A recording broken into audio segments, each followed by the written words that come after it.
Radio 1 DJs of the 1990s, like, hi, I have a booty, Radio 1, boo, boo, boo. It's like, yeah.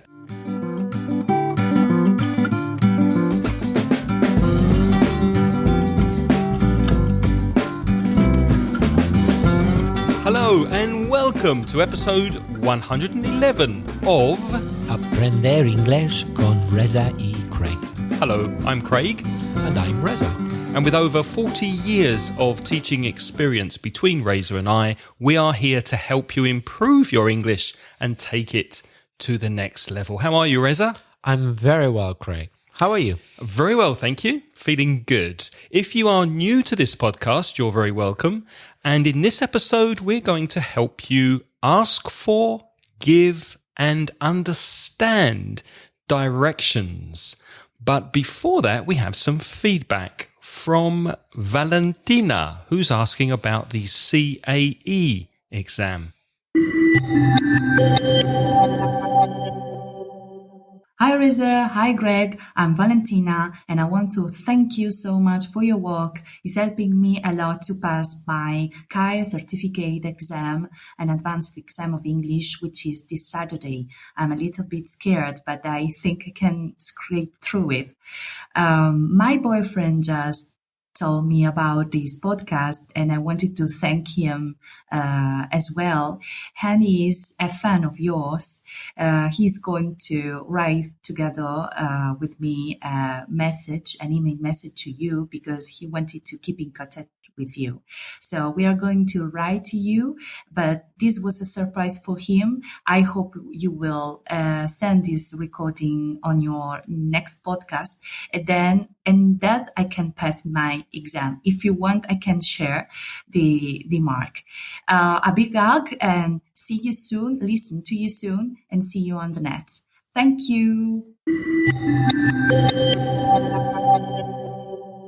Well, we actually got this message from Valentina a few weeks ago, so she's already taken the exam, and we really hope you passed, Valentina, and you got a good mark for your exam. Her English was very good, wasn't it? Very good pronunciation, Valentina, very good. And I don't think you made any mistakes. I like the expression she used to scrape through. She said, I hope I scrape through. How would you say that in Spanish? Por los pelos. Por los pelos, yeah. Por los pelos. To scrape is arrastrar. Yes. And to scrape through an exam is just to pass it. But I think you will more than scrape through, Valentina, because your English sounded very, very good to us. So please let us know how the exam was, if it was difficult, which parts you were happy with. And of course, please let us know your result when you get it.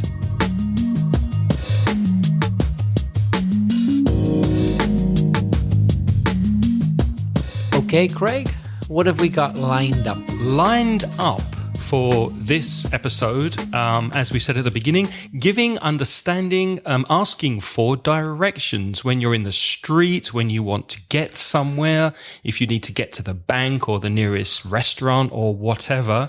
How do you speak in English to a stranger and ask the way? Although I was thinking about this, and most people these days use Google Maps, don't they? Would you use Google Maps on your phone? I do. I use Google Maps quite a lot, actually. However, I often find myself having to ask directions when I'm very near the place I'm going to. I find that Google Maps is good when you're far away, but as you get right up to or very near the place, if you've never been there before, sometimes you just have to ask a person to point you in the right direction. So then if you needed to get somewhere, say, for example, in Valencia, and you didn't know the way, would your first reaction be to take out your phone and use your phone, or would you just ask somebody? I would first take out my phone, I must admit, but then I would probably ask someone as well just to double check. That's what I normally do. What about you? Depends if I'm in a hurry, if I'm rushed, how much time do I have. If I have more time, I'd use the phone, because sometimes with Google Maps, you don't get the address right. Sometimes it's difficult to read, or you might get lost with the phone. It's not that reliable. And if I was in a rush, in a hurry, I would ask somebody. I think that's probably quicker. Unless, of course, I had a problem with the language. If I was in a country where I didn't understand the language, then it gets more difficult.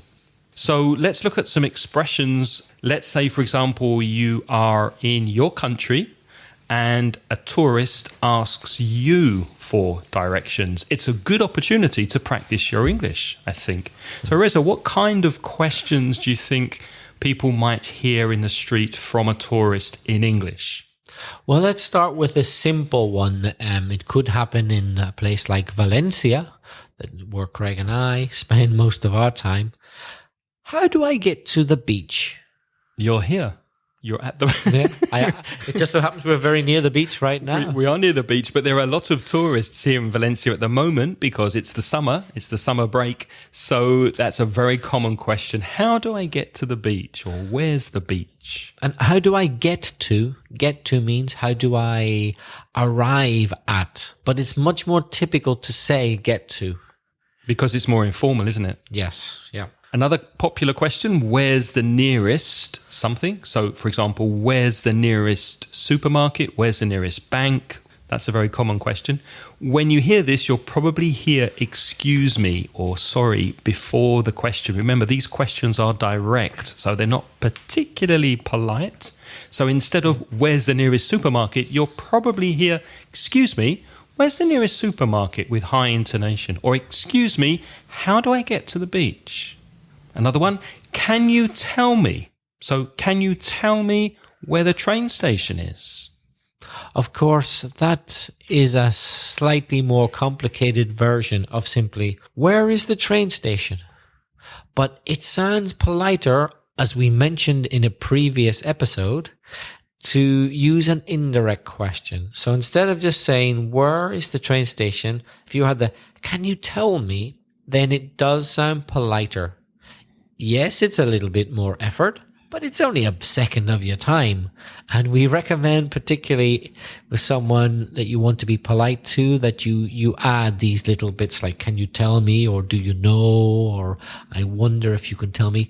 Craig, can you remember the episode that we dealt with indirect questions in? Yes, if you go to inglespodcast.com/50, that was the episode we did with our friend Nicola, and we spoke all about how to ask polite, indirect questions.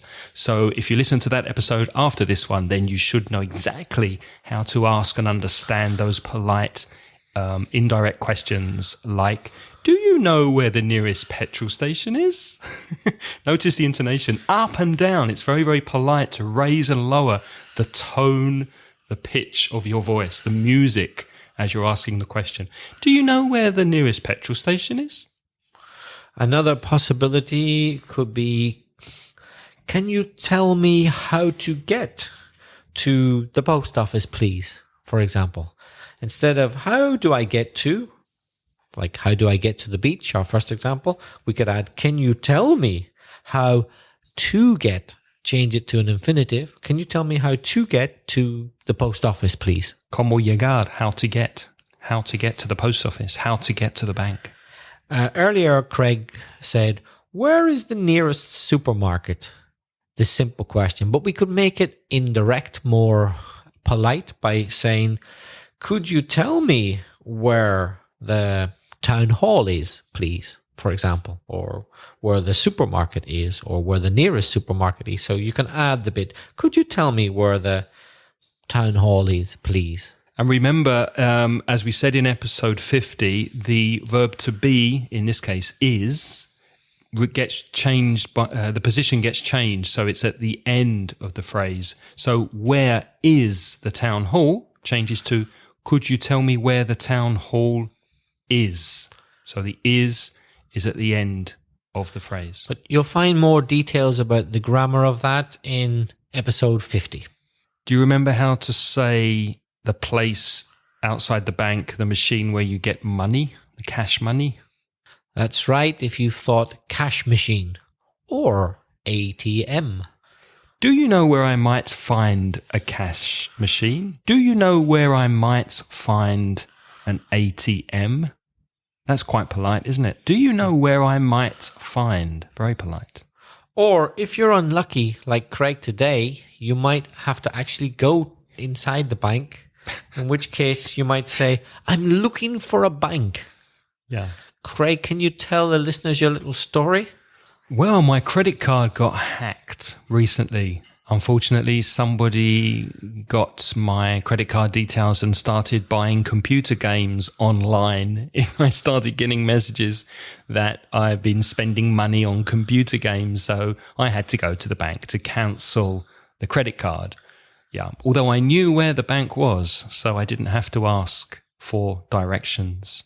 That question is very short and very direct. I'm looking for a bank. But it's okay if you put excuse me before it. If you use polite intonation in your voice, that's okay. So, excuse me, I'm looking for a bank would be acceptable. Yes. And not only can you add excuse me before any of these, but you can also put please at the end of any of these. So, excuse me, I'm looking for a bank, please. Or, how do I get to the beach, please? Or, excuse me, how do I get to the beach? So you can add excuse me to the beginning or please to the end of any of these expressions. It'd be the same in Spanish. I think in Spanish I would say perdona, puedes, yeah. Usually, not always though. It's not obligatory, but it's a good idea to say it, isn't it?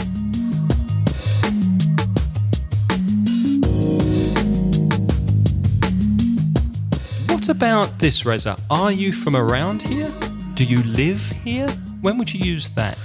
Well, you would open the conversation with that, because if someone isn't from around here or doesn't live here, they possibly don't know how to get anywhere. So it's quite good to begin by asking, are you from around here? And if the person says, yes, I am, then you could say, oh, good. Then please, could you tell me where the nearest bank is? But if the person says, actually, no, I don't know this area, then it might not be a good idea to ask them for directions. You should find another person, perhaps. Yeah, especially at this time of the year in our area near the beach in summer, there are a lot of tourists. There are a lot of people who are not from here. So obviously you want to make sure that the person lives in the area before you ask directions. This is a question I used this morning, but in Spanish. Would you mind telling me the way to the police station? Because I had to go to the police station. Would you mind telling me? Would you mind, remember, is always with a gerund when it's followed with a verb. Would you mind telling me? Would you mind showing me? Would you mind helping me? Would you mind explaining? So it's a gerund after would you mind. And the question, would you mind telling me the way to the police station? Would you mind telling me where the nearest bank is? Another nice polite expression in English to ask directions is, do you happen to know? Or would you happen to know? That's very polite. Very polite, but it's nice, isn't it? Mm-hmm. For example, would you happen to know where the nearest bookshop is? Or do you happen to know where the police station is? For example. When was the last time somebody asked you where the nearest bookshop is? Quite a while ago. It's been a while. Quite a while ago. Yeah. Another one is, can you direct me? So, for example, can you direct me to the hospital, please? Direct me is dirigirme? Yes. So, in other words, tell me what direction it is. Or, can you direct me to the nearest bank, please? Or, excuse me, can you direct me to the bus station? Can you think of any more nice, polite expressions, Craig? Well, very often you're in a city and you want something specific, like, for example, bread or, I don't know, batteries. So you could ask for a shop or somewhere that sells that specific thing you want. An example question could be, excuse me, do you know anywhere around here that sells batteries? Or, excuse me, do you know anywhere near here that sells milk, for example? Yes, that's a very good expression, particularly when you don't know what shop to go to, because many different types of shops sell batteries. You could get batteries in a department store, some newsagents, or even some corner shops. Corner shop, by the way, is what you would call ultramarinos in Spanish. And other types of shops sells batteries. So rather than ask for the actual shop, if you say, do you know where... just beg your pardon. Rather than ask for the actual shop, if you say, do you know anywhere near here that sells, then they'll send you to whatever the shop happens to be. Of course, you can always say, where can I buy? Excuse me, where can I buy batteries? But if you use near here or around here, es cerquita, cerca de aquí. Craig, how might you check that you're going in the right direction? With an expression like, is this the way? So, excuse me, is this the way to the city centre? So if you're walking in a direction or driving in a direction, you can ask somebody if you're on the right road or walking in the right direction with this question. Excuse me, is this the way to the city centre? Or is this the way to the beach? Or is this the way to the nearest supermarket? We said before near here or around. Another expression you could use is nearby. One word, Nearby. So, excuse me, is there a bus stop nearby? Or, excuse me, is there a supermarket nearby? Which is also similar to around here.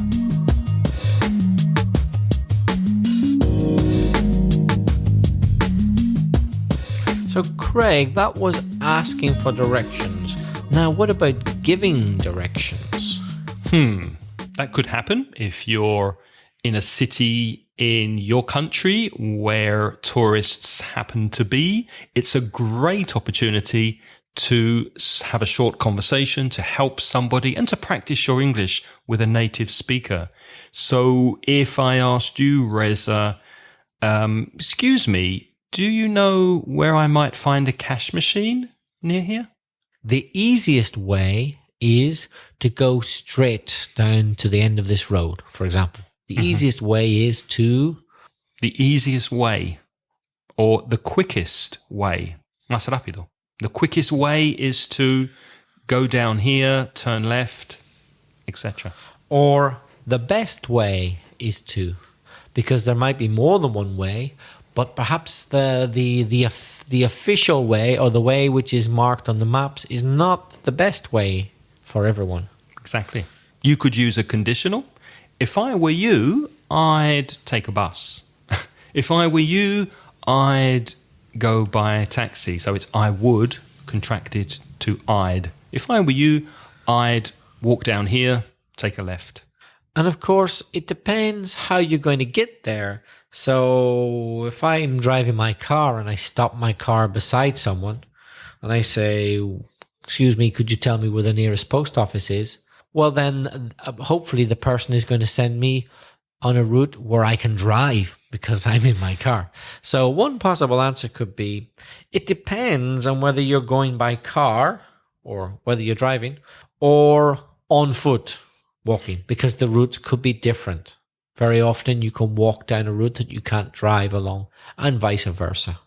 What would you say naturally, Reza? Would you say walking or on foot? Because I hear a lot of Spanish speakers say incorrectly by foot.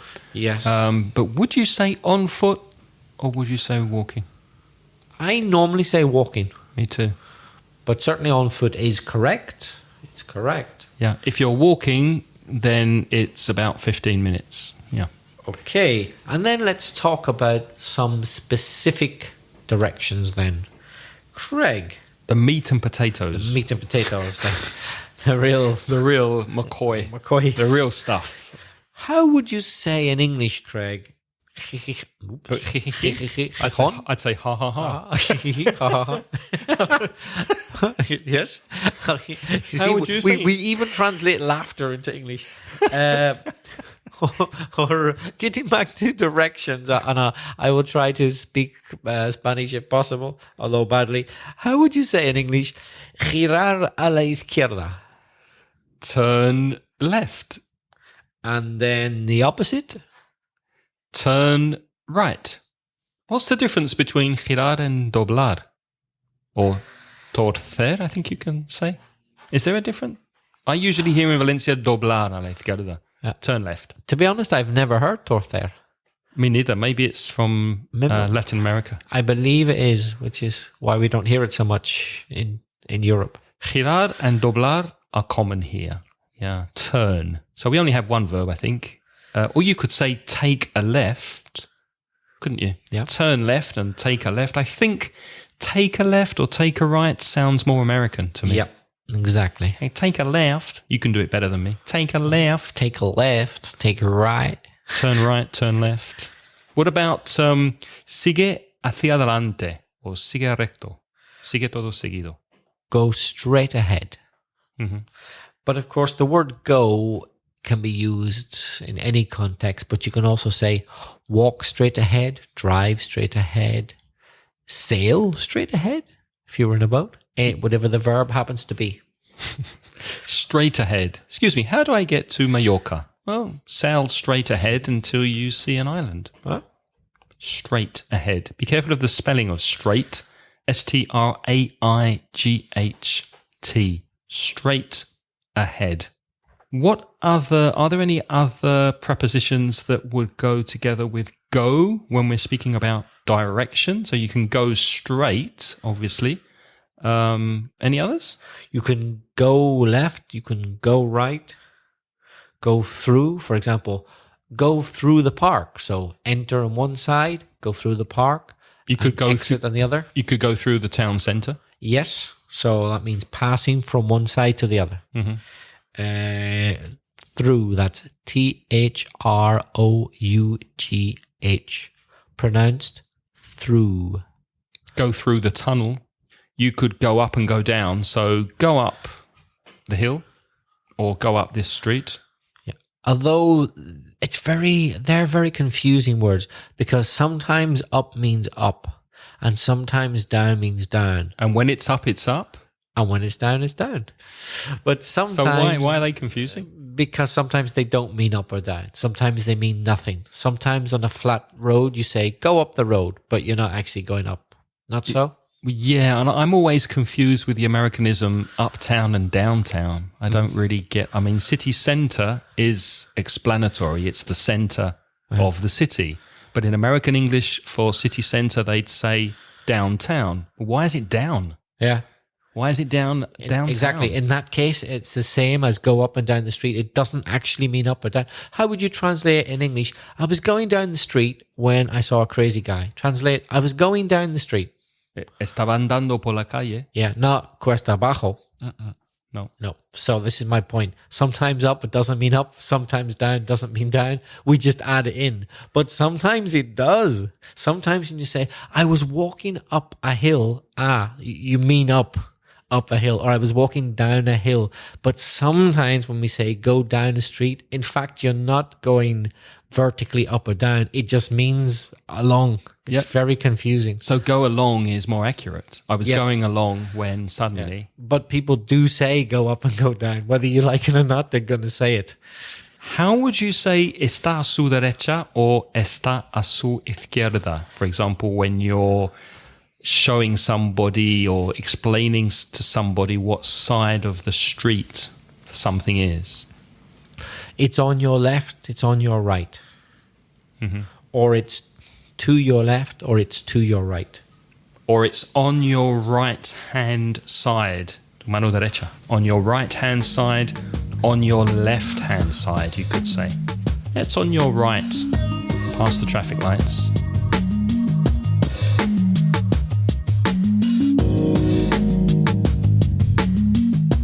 How would you say, Craig, está en la esquina?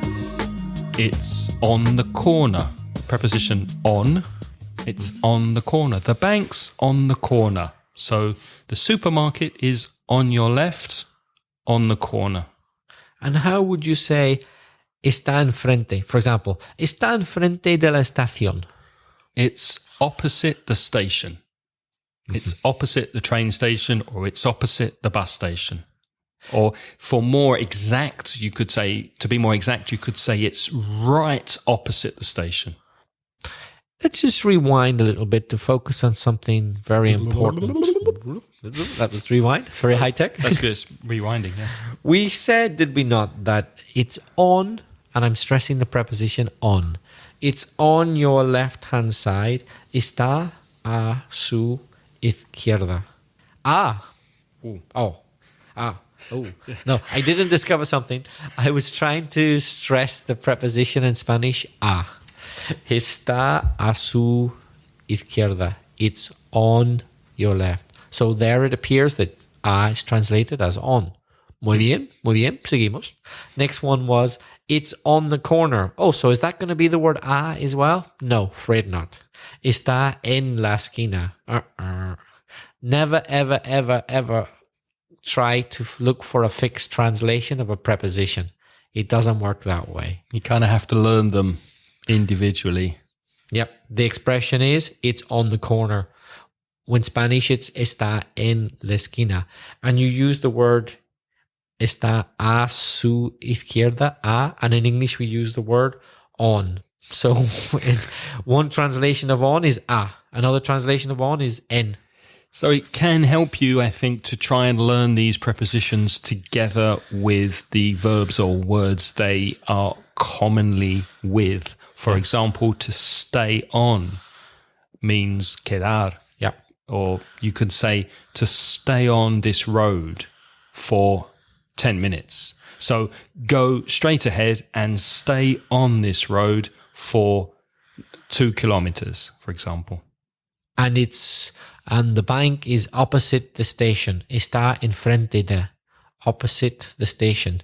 En frente de. We got the word en again, but this time it's neither on nor in nor anything else. It's opposite.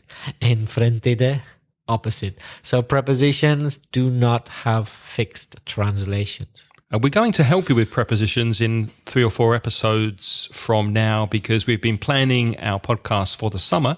And one thing we'd like to look at are these dependent prepositions, prepositions that commonly go with particular verbs, adjectives, nouns. For example, stay on or go over. So we'll be practicing these prepositions in the near future.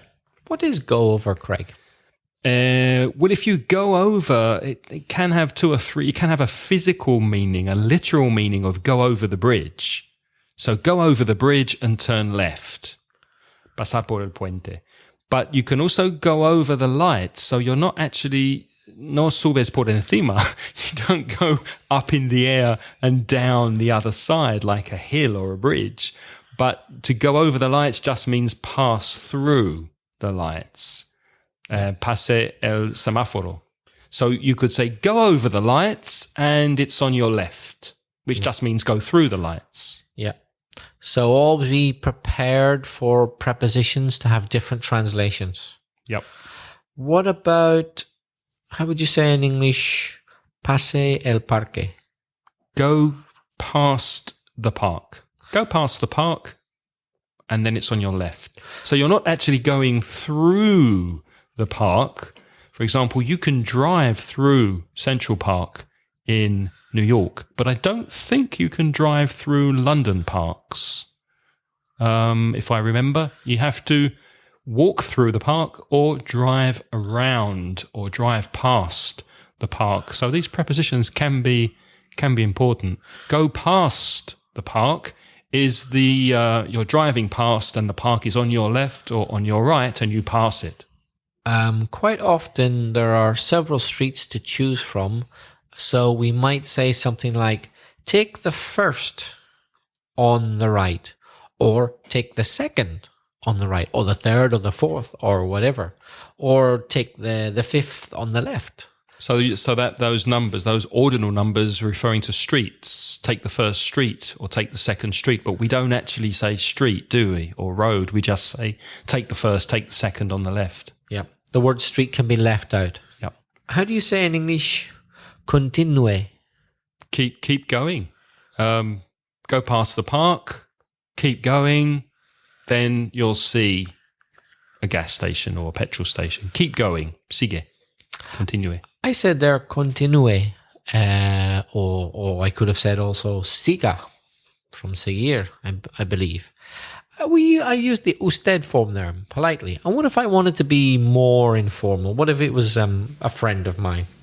How would I say sigue or continúa using the to form? What's the English for that? It's the same, isn't it?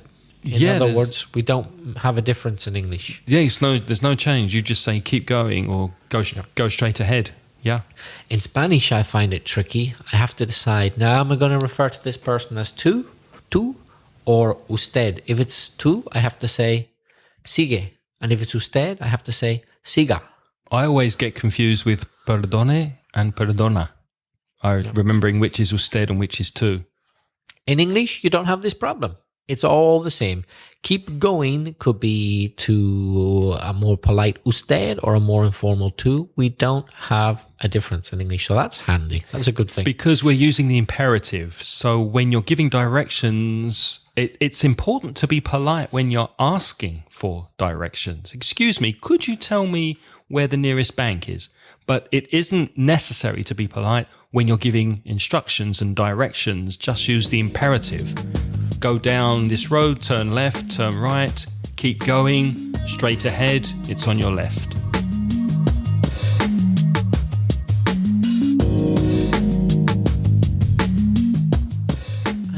We'd just like to pause for a minute and tell you about our sponsor, italki.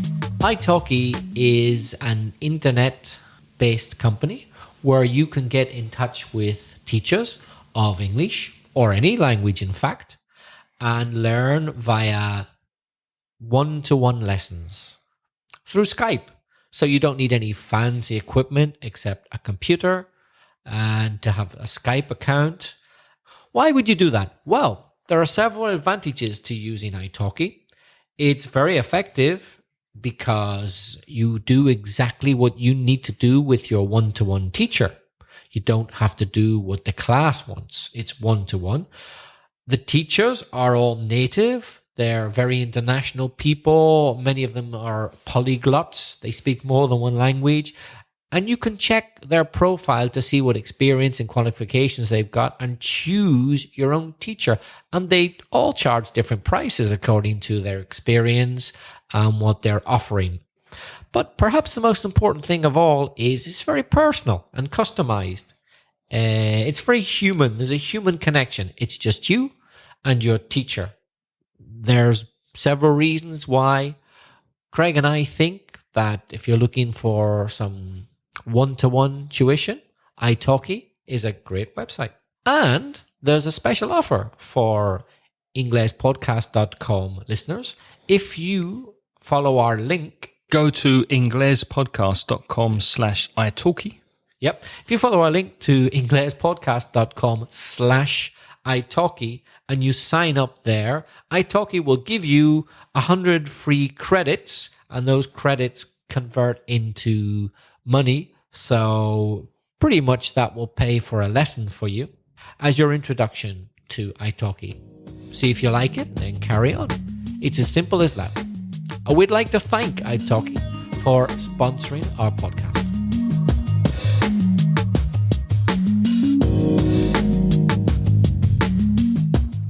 Now, when you're giving directions, it's a good idea to connect your directions with connecting words. Like, for example, after that. So, go straight ahead. After that, turn left.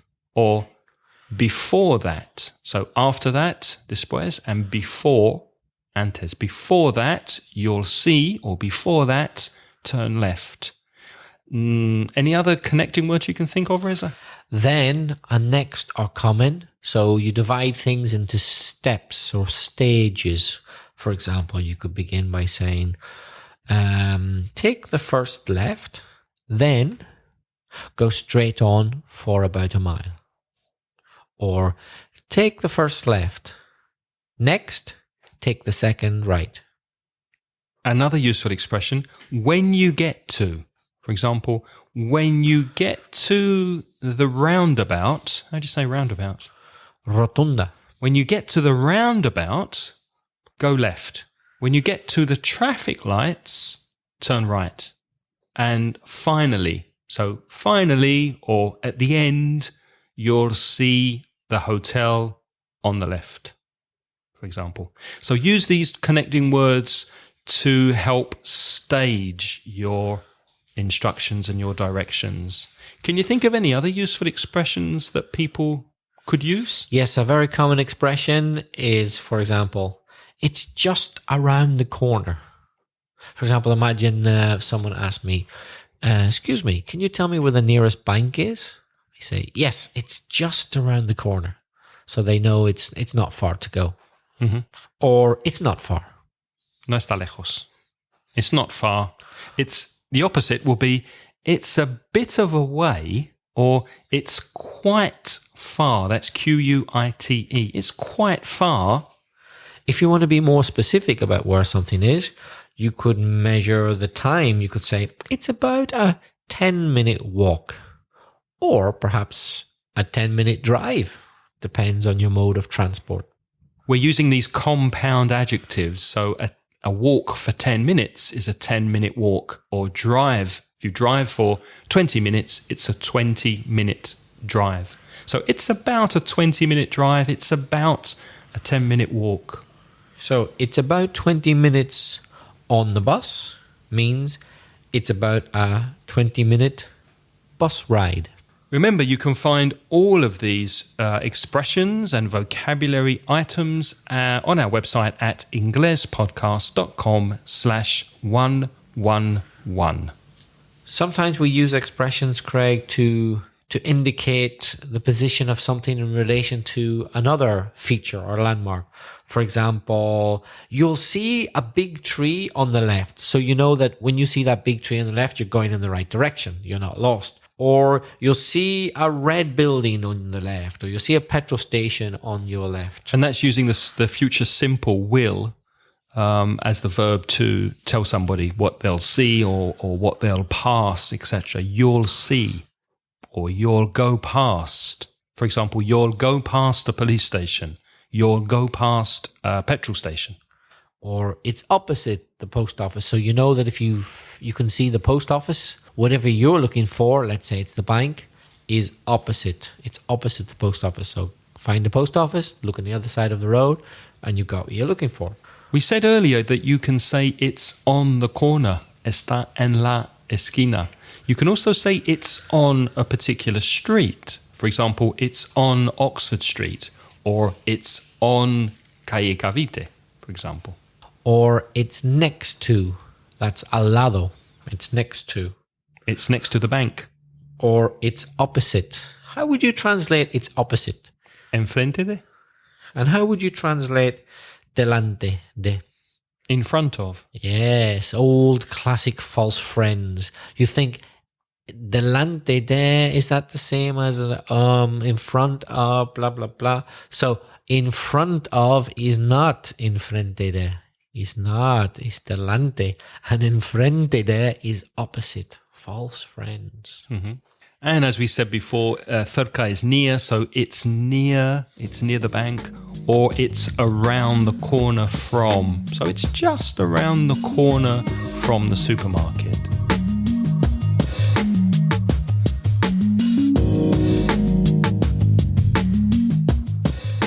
More expressions. Turn right at the next street. Turn left at the traffic lights. Get in the left lane. What's lane in Spanish? Carril. Carril, yeah. Bicycle lane, carril bici. So get in the left lane if somebody's driving. Get in the left lane, then turn left. Go one more block. Block is... Manzana? Manzana, yeah. Apple. Mm-hmm. Go one more apple. No. Go one more block, then turn right. Or at the next traffic lights, turn left. Or at the next junction, cruce, mm-hmm. turn right. And then you can explain where something's going to be using going to. So it's going to be on your right, or it's going to be on your left. And make sure that the person you're speaking to understood your directions. Check that they're clear. Say something like, did you get that? Or did you get all that? Just make sure that they understood. Because it's difficult, isn't it, to follow directions, especially when it's not your native tongue. So make sure that you ask them if they understood, that they got the information, and if necessary, repeat the directions a second time. What if you can't give directions, Craig, because you're not from the area or you simply don't know? How could you ask? Well, that happens. Someone? That happens a lot to me. People ask me in various places in Valencia, and I say, "I'm sorry, I'm not from here. I'm sorry, I'm not from around here." Or, "I'm afraid I can't help you. I'm afraid I can't help you. I'm not from here." They know from my accent that I'm not from here. Another possibility, "Sorry, I don't know my way around here. I don't know my way around this area." Any helpful suggestions, though, if you want to maybe start a small conversation, but you don't know the way? How could you help a tourist in that situation? Any suggestions? Sorry, what do you mean? If, for example, a tourist asks you in English, you're Spanish. Let's imagine you're Spanish. A tourist asks you for directions and you say, "I'm sorry, I'm not from here," or I can't help you. Can you think of a way of continuing the conversation, offering help to the person? Yes, you could perhaps refer them to someone else. For example, you could ask in the shop, or you could ask in the post office, or you could ask in the bank, whatever. You could ask the bus driver. Yes, bus drivers are very good people to ask because they know the streets. Taxi drivers as well, they tend to know streets. Or if you do know, but you're not quite sure how to describe it, you could say, "Well, follow me, I'll show you the way." So offer to physically take the person there. And of course, that gives you the advantage of speaking a little English with the tourists while you're walking with them and showing them the way. You could offer to draw a map. You could say, "Do you want me to draw you a map? Would you like me to draw you a map?" That's very helpful. Would you say, Craig, draw a plan? No, that's a false friend. Plano, and I always make the mistake of saying el mapa instead of plano. Plano is in the city, isn't it? It's a street map. Street map, yeah. And mapa is more like a geographical map of a country, for example. But we don't normally translate plano as plan. Although plan is a plan. Plan does exist in English. Yes, it does. You could make a plan of work, or you could make a plan. Un plan. Yeah. But it's not un plano. It's a different word in Spanish, yeah. Exactly. Plan. False friend. Yeah.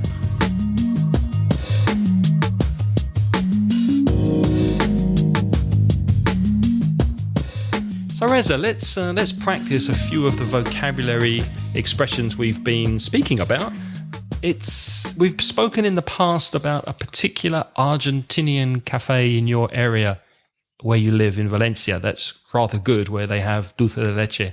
It used to be rather good, but it's become a victim of its own success, I'm afraid to say. So it's very good, but if you go there now, you'll have to wait a long time to be served. Is the food still good? Still good, but it's a victim of its own success. That means when a place, because it's good, is very popular, then it's in a way not so good as regards service, because lots of people go there and you have to wait a long time. The last time I went, I had to wait about 50 minutes to get a cup of coffee. Wow. But it's a very good place. It's a bit like in the Malvarosa, La Patagonia, La Mas Bonita. Is that what it's called? Well, why don't you tell me how to get from your flat to that cafe, and then I'll tell you how to get to that place on the beach. Okay. So to get to the cafe, dulce de leche, I take a right, then the first... Wait, you come out of your flat, you take a right, that takes you in the direction of the railway lines. Yes. Okay. Yep. Just checking. That's right. So I head towards the railway lines, and then I take the first street on the left. I go down that street. It's a flat street, by the way. There's no hill. I go down that street, and I will find it on the corner of the second street on my right. Do you know, that's nowhere near where I thought it was. I thought it was near Calle Cuba, which is will be It to your is. left. It is. Oh, but that's the quickest way to go. Yes. That's the quickest way. It is on the corner of Calle Cuba. Okay, so Yeah. you let me check. So you go out of your flat, you turn right, walk along your street, turn left at the bottom. Not at the bottom of the street, no. Okay. I turn left at the first turning. The first turning, and then go along that street. Yes. And it's on the corner on the right of the second street. Got it.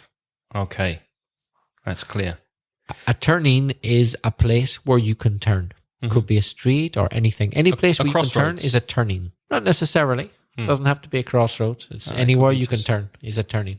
So to get to the cafe that you mentioned on the beach, which is rather nice here, you go out. Is it not another victim of its own success, I've been It told? is, yeah. I was there. I tried to go there 2 days ago, actually. With tried to friends. go?